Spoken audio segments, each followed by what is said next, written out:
காணாத கண்களில்லை, காணாமல் நாளது நகர்வதில்லை.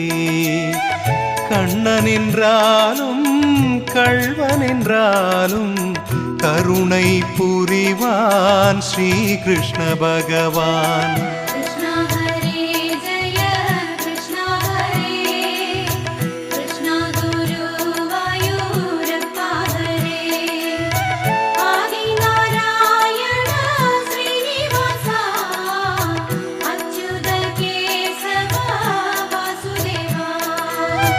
அழகிய கண்ணனின் அடிதனை எண்ணுவர், அவனது தொல்லைகள் அனைத்தையும் தாங்குவர்.